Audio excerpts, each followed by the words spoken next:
सपना बुंदीवाल, स्त्री रोग विशेषज्ञ। आज इस वीडियो में हम प्रेगनेंसी में करने वाले, गर्भावस्था में करने वाले योगा, प्राणायाम और स्ट्रेचिंग एक्सरसाइज देखेंगे। हमें पता है कि प्रेगनेंसी में इतना योगा और एक्सरसाइज की हम बातें करते हैं। क्यों? क्योंकि योगा, एक्सरसाइज और प्राणायाम से हमारी एंजाइटी और स्ट्रेस कम होता है, साथ ही नॉर्मल प्रसव होने में मदद मिलती है। तो कुछ प्रैक्टिकल आसन और प्रैक्टिकल एक्सरसाइज जो सभी गर्भवती महिलाएं आसानी से कर सके, ऐसी मैं इस वीडियो के माध्यम से आपको बताऊंगी। सबसे पहले कोई भी योगा या कोई भी एक्सरसाइज स्टार्ट करने के पहले हमें हमारी बॉडी को वार्म अप करना होता है। वार्म अप हम दो प्रकार से कर सकते हैं, या तो हम जॉगिंग कर लें या हम वॉक कर लें। शुरू के 3 महीने में, मतलब फर्स्ट ट्राइमेस्टर में, आप जॉगिंग इजीली कर पाओगे। उसके बाद अगर आपसे जॉगिंग नहीं भी होती है तो आप वॉक कर सकते हैं, जो भी 400 मीटर 500 मीटर वॉक। अगर आप घर के बाहर नहीं जा सकते तो आप छत पे भी वॉक कर सकते हैं। जब आपकी बॉडी वार्म अप हो जाएगी, उसके बाद हमें अपने योगा, एक्सरसाइज और प्राणायाम स्टार्ट करने हैं। तो वार्म अप के लिए जैसे हम जॉगिंग कर सकते हैं। जॉगिंग के लिए हम ऐसे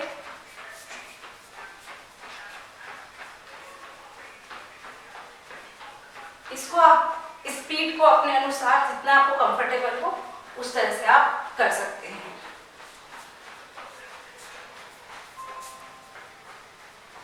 वार्म अप होने के बाद इस तरह से हमने वार्म अप कर लिया 2 से 3 मिनट, जितना आप कंफर्टेबली कर सके। उसके बाद हमें नेक्स्ट जो करना है वो हमें हमारी बॉडी को स्ट्रेच करना है, ताकि हमारी बॉडी की फ्लेक्सिबिलिटी बनी रहे। तो सबसे पहले ताड़ासन करेंगे। ताड़ासन में अगर आप हील उठा सकते हैं तो उठा लें और अपनी पूरी बॉडी को खींचना है। इसमें सांस का ध्यान रखना है कि जब आप ऊपर जाएंगे तब आपको सांस भरना है, नीचे आएंगे सांस छोड़ना है।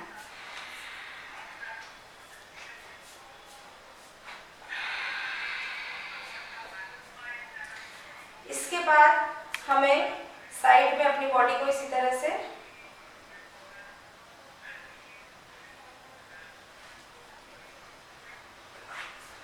जितना आप कंफर्टेबली ले जा सकते हैं उतना ले जाना है।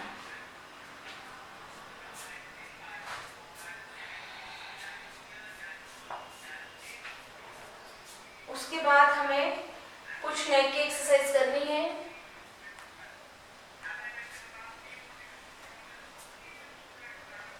इसी तरह से साइड में और रोटेशन।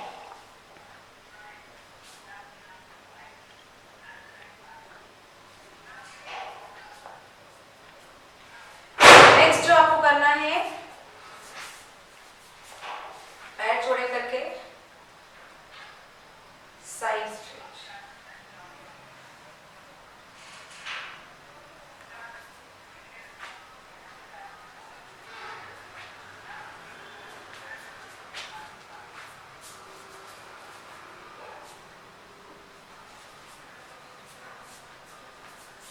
इसके बाद हमें कटी चक्रासन करना है।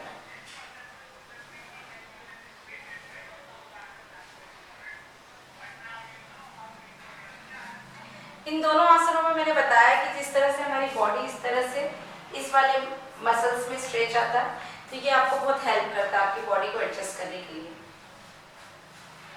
नेक्स्ट करना है, इसमें आप जितना झुक सकते हैं उतना ही झुकना है, जबरदस्ती नहीं करना है।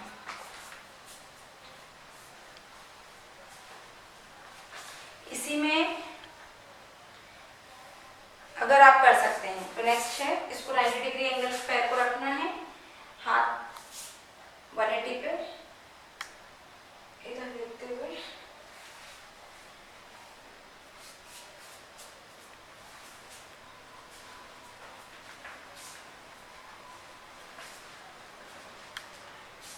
इस तरह से हमारी खड़े होने वाले एक्सरसाइज स्ट्रेचिंग वाले हो गए हैं, जिससे हमारी बॉडी स्ट्रेचिंग मेंटेन रहेगी और हमारी बॉडी में फ्लेक्सिबिलिटी आएगी।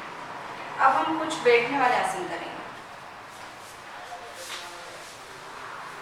बैठने वाले में सबसे ज़्यादा महत्वपूर्ण जो आसन है प्रेगनेंसी में, जो आपके पेल्विक मसल्स को रिलैक्स करेगी, वो है तितली आसन। इसमें दोनों पैर ऐसे मिला के जितना पास आप ले जा सकते हो उतना ले जाना, हाथों को नीचे रखना है और इस तरह से आपके पैरों को मूव करना है। ये आप दिन में 2 या 3 बार भी कर सकते हैं।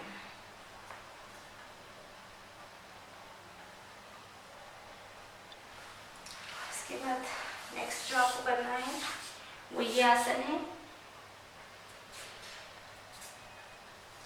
इसको आप फर्स्ट ट्राइमेस्टर में शुरू के 3 महीने में इजीली कर पाएंगे, उसके बाद अगर नहीं कर पाते तो नहीं करना है।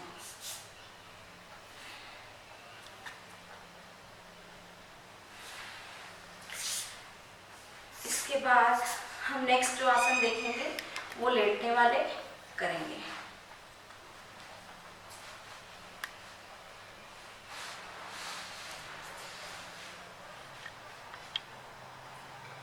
लेटने वाले आसन में हमें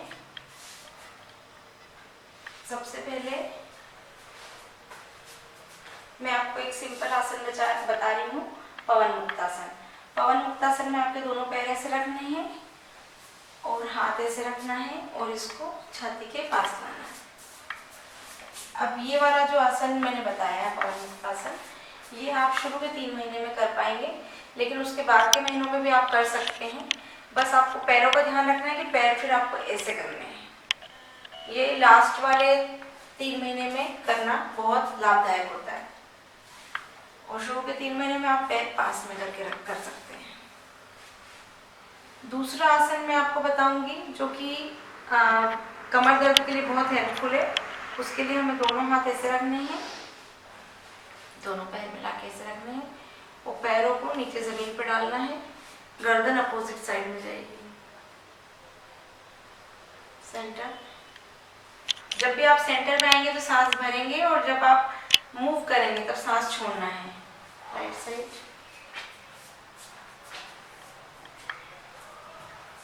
ये वाली एक्सरसाइज में मेरे सारे पेशेंट्स को बताती हूँ, ये कमर दर्द के लिए बहुत ही लाभदायक एक्सरसाइज है, जिससे कमर दर्द काफी कम होता है।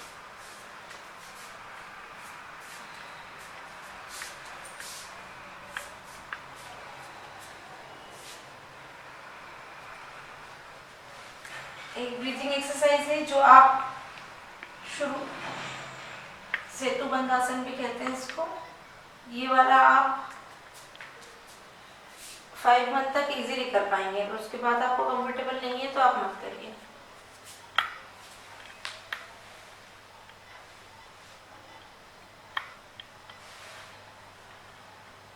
अब लेटे लेटे में ही मैं आपको कीगल एक्सरसाइज बताना चाहूँगी जो कि पेल्विक फ्लोर मसल्स को स्ट्रेंथनिंग करने में बहुत हेल्पफुल है।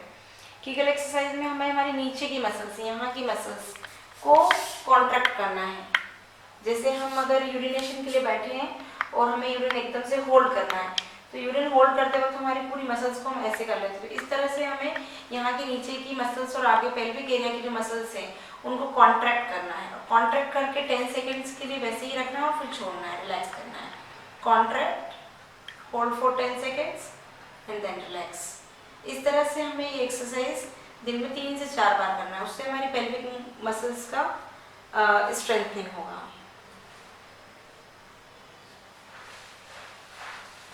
अब हम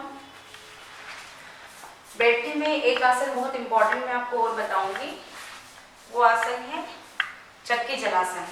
ये बहुत इंपॉर्टेंट है। पहले के लोग चक्की चलाते थे, गांव के लोग बहुत पैर पे बैठ के काम करते थे और दिन भर काम करते थे, तो उनकी एक्सरसाइज वैसे ही हो जाती थी, तो उनका नॉर्मल पसंद ज़्यादा होता था। आज के हमारे लाइफस्टाइल में ऐसा है कि हम बहुत कम काम कर पाते हैं। ये वाले सारी एक्टिविटीज़ जो ऊपर नीचे बैठने वाली है वो हम आजकल खड़े होकर ही करते हैं, खाना बनाने से लेकर कपड़े धोने से लेकर, तो हमारा पैर पर बैठना नहीं हो पाता। तो उसके लिए भी मैं स्क्वाटिंग एक्सरसाइज बताऊंगी, लेकिन ये चक्की जलासन का भी बहुत महत्व है। चक्की जलासन के लिए आपको दोनों को पैर जितने हिसाब से स्ट्रेच हो जाते हैं वैसे करना है। ये पोस्चर बनाना है, स्टार्ट करना है। जब हम आगे जाएंगे तो सांस भरेंगे, जब पीछे आएंगे तो सांस छोड़ेंगे। जितना आप पीछे जा सकते हैं आपको उतना पीछे जाना है, जितना मैक्सिमम आगे आ सकते हैं आपको आगे आना है। बॉडी के साथ कोई जोर जबरदस्ती नहीं करनी है, आपसे जितना होता है आप उतना करिए, अपोजिट डायरेक्शन में भी। इनिशियली जब आप एक्सरसाइज करेंगे तो ध्यान रखिए कि आप कम कम करिए, एक एक बार करिए। नेक्स्ट डे से आप थोड़ा सा धीरे से 2 दिन बाद आप बढ़ा सकते हैं और ग्रेजुअली बढ़ा के आप 1 महीने में इसको पूरी तरह से कर सकते हैं। इसके बाद नेक्स्ट एक्सरसाइज में वीडियो बताऊंगी वो है मार्जरी। मार्जरी आसन का बहुत महत्व है।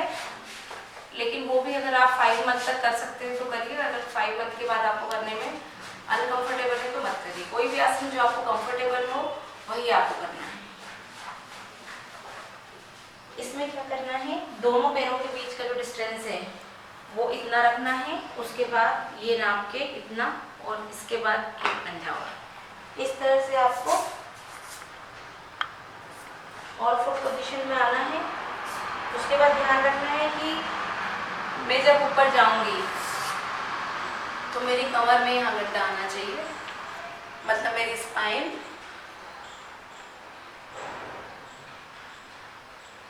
और जब मैं नीचे आऊंगी तब मेरी स्पाइन उठेगी। ऊपर जाते वक्त सांस भरना है, नीचे जाते वक्त सांस छोड़ना है। एक बार मैं सांस के साथ बताती हूँ।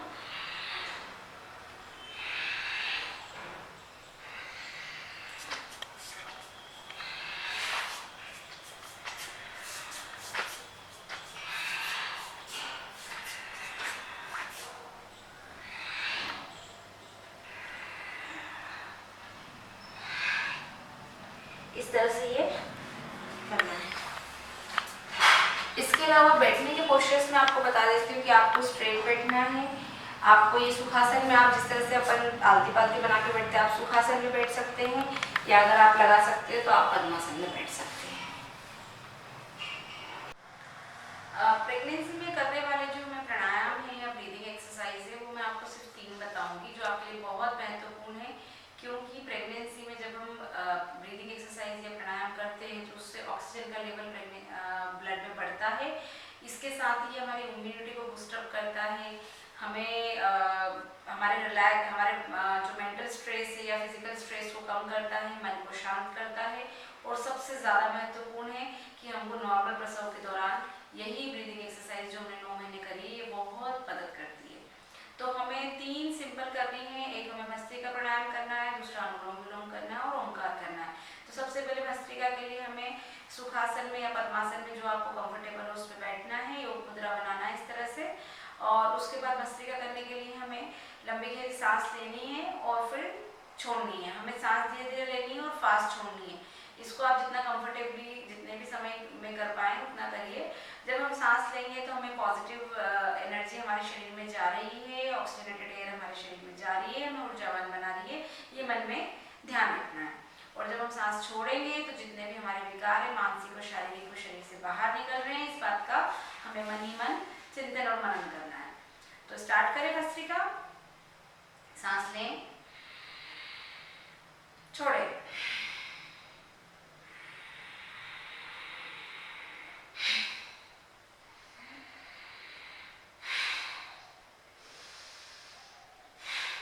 इस तरह से हमें भस्त्रिका करना है। नेक्स्ट अनुलोम विलोम करना है। काफी लोगों को अनुलोम विलोम आता ही होगा। अनुलोम विलोम के बेसिक स्टेप्स क्या हैं? हमें लेफ्ट नॉस्ट्रिल से स्टार्ट करना है। लेफ्ट नॉस्ट्रिल से हमें हाथ से करना है। लेफ्ट नॉस्ट्रिल से मतलब लेफ्ट साइड की नाक से सांस लेना है और राइट से छोड़ना है। जब हम राइट से छोड़ेंगे तो उसके तुरंत बाद हमें राइट से लेना है और लेफ्ट से छोड़ना है। फिर से हमें लेफ्ट से लेना है और राइट से छोड़ना है।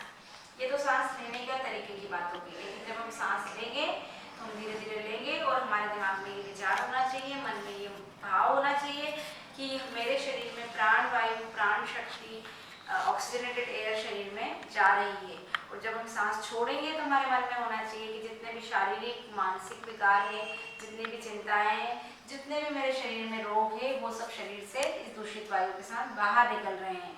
जब हम ऑक्सीजन लेंगे, जब हम प्राण शक्ति प्राण वायु हमारे लेंगे, नॉस्ट्रिल से सांस अंदर लेंगे, तब हमें विचार करना है कि ये जो ऑक्सीजन है, ये जो ऊर्जा है मेरे बच्चे तक, मेरे गर्भ में पल रहे शिशु तक पहुंच रही है और उसको ऊर्जावान बना रही है। तो स्टार्ट करते हैं अनुलोम विलोम। सबसे पहले आपको इस तरह से उंगलियां और अंगूठा रखना है। राइट नॉस्ट्रिल को थंब से दबाना है, लेफ्ट नॉस्ट्रिल से सांस लेना है।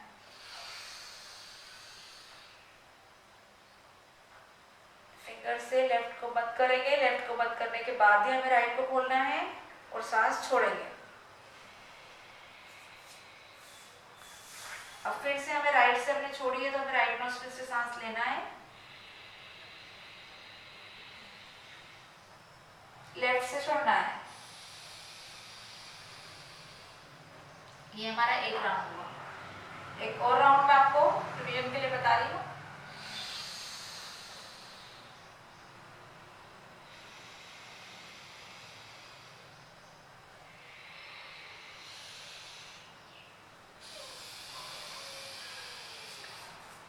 ये हमारे 2 राउंड हुए।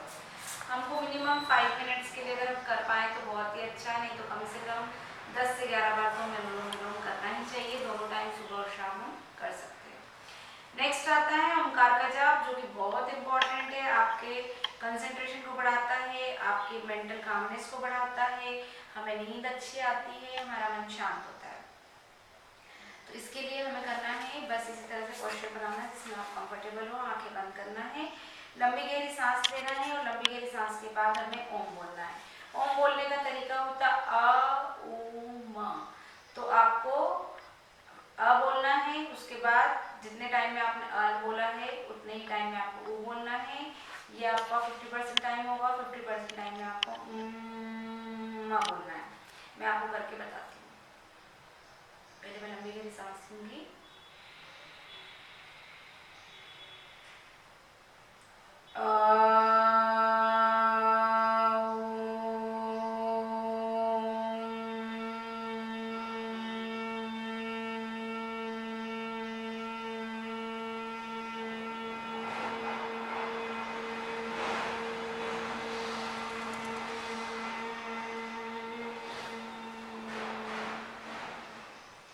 एक बार फिर से